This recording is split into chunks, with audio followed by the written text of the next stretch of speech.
Bienvenue mesdames et messieurs dans les rendez-vous de la nutrition. Nous parlons des maladies cardiovasculaires et l'alimentation. Quel rôle notre alimentation a-t-elle à jouer dans la prévention des maladies cardiovasculaires? Pour aborder la question, nous sommes avec professeur Charles Jérôme Sosa, directeur de la nutrition à l'Agence nationale de l'alimentation et de la nutrition. Professeur, merci d'être là aujourd'hui encore. C'est un plaisir pour moi. Alors, les maladies cardiovasculaires, on en parle avec vous, mais surtout le lien, le rapport qui existe entre notre alimentation et ces maladies. Lorsqu'on parle de maladies cardiovasculaires, quelles sont les principales maladies cardiovasculaires? Merci Madame la journaliste, merci pour cette question introductive. Les maladies cardiovasculaires regroupent un ensemble d'affections qui touchent les vaisseaux sanguins et le cœur. Il y en a une multitude, mais pour l'occasion de cette émission, nous allons retenir les principales maladies qui sont au niveau du cerveau. Donc, c'est l'accident vasculaire cérébral. Au niveau du cœur, c'est ce qu'on appelle souvent l'attaque. Nous, on appelle ça en langage historique l'infarctus du myocarde. Et au niveau des vaisseaux, on a ce qu'on appelle les artériopathies, les maladies telles que celles qui vont faire réduire la lumière des vaisseaux à travers les dépôts graisseux. Et aussi au niveau des veines, peut y avoir des caillots de sang qui sont dans les veines ou qui partent des veines pour aller obstruer d'autres vaisseaux au niveau des poumons, par exemple l'embolie pulmonaire. Donc voilà un peu quelques maladies cardiovasculaires que nous pouvons retenir. D'accord. Ben, quel lien, je le disais dans l'introduction, quel lien peut-on faire entre notre alimentation et ces maladies-là? Et pourquoi dit-on souvent que bien manger protège notre cœur? Oui. Dans le passé, nous avions déjà parlé de l'hypertension artérielle. Non, tout ce qui est valable en matière d'alimentation pour l'hypertension artérielle est valable pour les maladies cardiovasculaires. Parce que l'hypertension artérielle fait le lit des maladies cardiovasculaires. Donc, bien manger pour prévenir l'hypertension artérielle, c'est aussi bien manger pour prévenir les maladies cardiovasculaires. Par conséquent, lorsque vous avez une tension artérielle qui est normale, votre cœur va fonctionner de manière normale et il y a peu de risques que le cœur, vous souffrez d'une insuffisance cardiaque ou si vous souffrez de problèmes de mauvaise vascularisation, mauvaise irrigation du cœur. Lorsque vous avez une tension artérielle normale, ça vous protège aussi des accidents vasculaires cérébraux. Mais vous voyez que consommer peu de sel, consommer souvent des fruits et légumes, attention aux huiles que l'on consomme, tous ces éléments-là vont aider à prévenir les maladies cardiovasculaires. Donc tout ce qui est bon pour réduire la tension artérielle est aussi bon pour le cœur. En plus, il y a aussi la boisson, l'eau. Boire l'eau suffisamment, ça permet aussi de bien s'hydrater et de permettre au cœur de fonctionner normalement. Si le lit vasculaire, si vous avez peu d'eau dans le sang, vous avez soif, vous ne buvez pas, le cœur est obligé de fonctionner plus vite pour pouvoir envoyer le sang au cerveau, aux autres organes. Mais si le sang est de volume normal, le cœur va fonctionner aussi normalement. Donc le fait de boire régulièrement est aussi un élément important pour prévenir les maladies cardiovasculaires. Si votre urine est jaune, sachez que vous manquez de l'eau. Vous devez boire, vous devez avoir toujours une urine claire, blanche. Ça protège aussi le cœur. Le cœur. Ben, dans notre contexte béninois, quel plat ou aliment local pourrait-on privilégier pour la santé cardiovasculaire? Comme vous avez vu, les aliments qui respectent les critères énoncés ci-dessous, plus haut, c'est-à-dire une alimentation qui n'est pas surabondante en sel, une alimentation qui est riche en fruits et légumes, une alimentation qui privilégie la viande blanche, une alimentation qui privilégie, qui réduit la graisse animale, une alimentation qui réduit les apports de sucre, d'accord? Les boissons sucrées et autres, il ne faut pas en raffoler, il faut en consommer de manière la plus rare possible. Donc tout ça là, si on les met ensemble, ça permet de prévenir les maladies cardiovasculaires. Donc en termes de repas, si vous prenez par exemple un repas fait de céréales complet, céréales complets, qu'on peut faire d'abord la pâte ou bien le tubercule avec de l'igname pilé, par exemple, des choses comme accompagnées d'une sauce faite de légumes, moins d'huile, poisson ou bien viande blanche.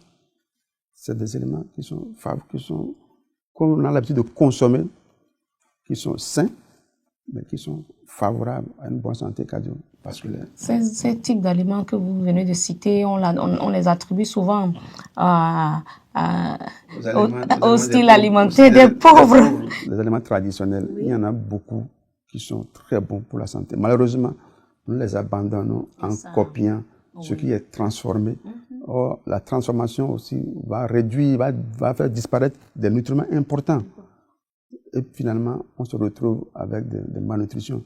Donc, c'est vrai, les aliments traditionnels, il y en a qui sont très bons. Il y en a dont on peut améliorer la manière de cuire ça pour que ça soit encore davantage bon. D'accord? Donc, ce n'est pas les éléments importés qui font bien, qui font le bonheur du cœur, mais les éléments locaux, sains, biologiques, produits chez nous, que nous mangeons, de manière saine, sans chercher à aller loin, à aller acheter des choses sucrées, trop gras. C'est vrai, manger, c'est aussi un plaisir. Oui. Mais lorsqu'on en abuse, ça finit par déranger. Ça, une fois en passant, on peut comprendre. C'est la même chose pour les éléments qui sont prêts à être mangés, qui sont fabriqués au plan industriel. Oui. Il y a des éléments qui sont fabriqués déjà, prêts à être emportés. Les sardines que nous avons. C'est vrai, pour les sardines, quand il y a du poisson, c'est encore moins grave. Mais il y a parfois de la volaille déjà assaisonnée. Oui. Il y a parfois des biscuits qui sont salés. Ouais. Donc ces éléments habituellement préparés, prêts à manger, contiennent beaucoup de sel. Oui, c'est également du conservateur. Exactement. Il faut beaucoup de sel pour que l'aliment ne pourrisse pas. C'est ça. Donc, autant d'éléments qui font mal au cœur, qui ne peuvent pas faire un bon ménage avec le cœur. Faisons simplement confiance à notre style alimentaire béninois, aux recettes de nos grands-mères. En regardant un peu la manière de préparer ça, si la manière de préparer peut être améliorée, parce que c'est vrai, les éléments traditionnels, la plupart sont bons, mais il y en a aussi dans la manière de préparer, de conserver. On va revenir à ces bons comportements pour prévenir les maladies cardiovasculaires. Vous allez nous donner des détails, des astuces. Alors, nous allons prendre une courte pause avant de revenir pour aborder tous ces aspects. L'eau, c'est la vie. Chaque jour, notre corps a besoin d'eau pour bien fonctionner. Boire de l'eau permet de garder notre corps fort et en bonne santé. Quand on boit bien, on respire mieux et on a plus d'énergie. L'eau aide notre corps à éliminer les déchets. Sans assez d'eau, nous pouvons être fatigués et malades. L'eau régule la température de notre corps. Quand il fait chaud, boire de l'eau nous aide à éviter la fatigue et les maux de tête. Boire assez d'eau donne une belle peau, aide à bien digérer les aliments et permet aux nutriments d'arriver dans tout le corps. Ne remplaçons pas l'eau par les sodas ou les jus sucrés. Rien ne vaut de l'eau propre et fraîche. Buvez de l'eau pour une vie plus saine. Ceci est un message de l'Agence nationale de l'alimentation et de la nutrition. ANAN. Comprendre pour agir en faveur de la nutrition. Alors, professeur, on revient à notre discussion sur les maladies cardiovasculaires et le type d'alimentation qu'il faut pour prévenir tout cela.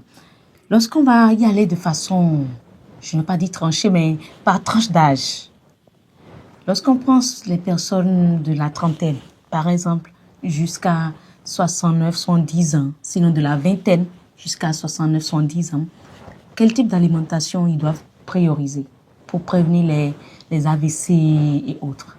D'accord. En matière d'alimentation, pour prévenir les accidents vasculaires cérébraux, il y a des habitudes alimentaires qui sont communes depuis l'enfance jusqu'à l'âge adulte. Bon, maintenant, de manière particulière, il y a certains tranches d'âge qui ont un risque plus élevé, qui doivent faire encore davantage attention. Lorsqu'on prend la tranche d'âge des jeunes qui sont suffisamment actifs, d'accord, l'essentiel, c'est d'avoir une alimentation qui est diversifiée. Il ne faut pas manger la même chose tout le temps. C'est diversifié, mais c'est absolument riche en fruits et légumes, et riche en viande blanche, une alimentation qui réduit l'apport de sel, une alimentation qui réduit l'utilisation des viandes, la viande rouge. Ces conseils sont utiles pour cette tranche d'âge, d'accord, pour prévenir l'accident vasculaire cérébral au plan de l'alimentation, en dehors des autres facteurs de risque dont nous faisons abstraction ici parce que nous sommes préoccupés par l'alimentation et la nutrition. Mais il faut signaler que c'est l'ensemble qui fait un tout. Si vous respectez les conditions de l'alimentation et vous ne respectez pas les autres conditions, la sédentarité à éviter, il faut faire de l'activité physique, il ne faut pas prendre de l'alcool, il ne faut pas fumer. Si vous ne le respectez pas, ça va s'annuler. Donc c'est le tout qu'il faut respecter. Vous pouvez avoir une bonne alimentation, mais tant que vous fumez, vous prenez de l'alcool, ça ne résout rien. Ça va s'annuler. Et c'est valable pour tout le monde. Celui qui est bien portant comme celui qui est malade. Lorsqu'on prend les personnes âgées, chez elles, il y a déjà un risque plus élevé parce qu'avec l'âge, il y a le vieillissement des parois artérielles. Du coup, ils doivent manger des trucs qui vont leur permettre une facile absorption. Voilà, ils ont la constipation, ceux-là doivent encore beaucoup consommer davantage de fruits et légumes et surtout boire. Donc systématiquement, les personnes âgées doivent boire systématiquement. Il faut leur mettre de l'eau à côté. Il ne faut pas qu'ils attendent d'avoir soif. Et je répète que les critères que nous avons évoqués sont valables pour tous les âges. Tous les âges. Que l'on soit bien portant ou malade. Il ne faut pas consommer trop de sel. Il faut consommer beaucoup de fruits et légumes. Attention à l'alcool, au tabac, le stress, boire suffisamment de l'eau. Alors, nous allons à présent adresser quelques messages, notamment, comme je le disais, à nos dames, pour revoir notre manière de cuisiner. L'essentiel, c'est de cuisiner sans utiliser beaucoup de sel. Ça, c'est le premier élément. Et on le dit, les éléments que nous mettons au feu contiennent déjà du sel. A priori, lorsqu'on prend les animaux, par exemple, qui mangent, les animaux qui consomment la feuille, tout ça, est-ce qu'ils consomment du sel à part? Pas du tout. Pas du tout. Et pourtant, c'est bien important. Oui, bien sûr. Donc, si on prend les éléments que nous consommons, on est en mesure de les manger comme ça sans avoir aucun problème. Maintenant, si vous êtes obligé d'en ajouter, il faut ajouter le minimum possible. Deuxième chose, les modes de cuisson. Je vais les rappeler. La cuisson à l'huile, pas la friture, n'est pas une bonne méthode à utiliser pour cuire les aliments. Parce que non seulement ça vous amène à consommer trop d'huile, donc vous allez consommer beaucoup de calories, vous risquez d'avoir de l'obésité. On est tenté de réutiliser la même huile plusieurs fois, et en chauffant les huiles plusieurs fois, on les détériore, ça devient une huile que nous appelons trans, qui est défavorable à l'organisme parce qu'elle va contribuer au dépôt graisseux dans les parois artérielles, les boucher, pour finir par créer les accidents vasculaires cérébraux. Vous voyez. Alors, nous allons adresser un message pour terminer aux hypertendus, ceux qui sont à la porte d'être hypertendus et à toute la population générale en ce qui concerne leur alimentation. L'hypertension artérielle et les maladies cardiovasculaires, pour la plupart, sont des maladies évitables. On peut les éviter en adoptant de bons comportements, des comportements liés au mode de vie et les comportements liés à l'alimentation. Pour ce qui nous concerne pour l'alimentation, on le rappelle, on ne va pas le rappeler suffisamment assez, mais c'est la réduction de la consommation du sel, l'augmentation de la consommation des fruits et légumes, parce que ces éléments-là, les fruits et légumes, par rapport à ce qu'ils apportent, vont interagir au niveau des vaisseaux pour réduire la pression exercée sur les vaisseaux. C'est attention à l'huile qu'on utilise. Il y a des huiles qui forcément vont favoriser la production du mauvais cholestérol et puis le dépôt graisseux dans les parois artérielles. C'est l'huile animale, la graisse animale par exemple. Il faut privilégier les huiles d'origine végétale, l'huile d'arachide, l'huile du maïs, l'huile de soja, sans oublier l'huile rouge. Et par rapport à ça, je vais faire une précision par rapport à l'huile rouge de palme. L'huile rouge de palme naturelle, d'accord? C'est vrai, elle contient des acides gras saturés, mais je rappelle qu'elle contient aussi des substances qui sont très bonnes pour la santé. et avoir la fréquence de carence en vitamine A dans le pays, il est recommandé qu'on consomme de l'huile rouge naturelle. Mais l'huile rouge transformée, qu'on appelle zomi, le fait de l'avoir transformée peut réduire la teneur en ces éléments-là. Et par conséquent, il ne faut pas en consommer de manière abusive. Du coup, notre abobo, le haricot, c'est avec de l'huile rouge normale. C'est bon pour les enfants, c'est bon pour tout le monde parce que ça contient non seulement des précurseurs de vitamine A, mais aussi des antioxydants qui sont utiles pour l'organisme. Mais l'huile rouge transformée, surchauffée, non, attention. Il faut faire attention par rapport à ça. Mesdames et messieurs, c'est terminé pour notre entretien de ce jour avec professeur Sosa qui nous parlait de l'alimentation et de la prévention des maladies cardiovasculaires. On vous remercie pour l'attention. À très vite.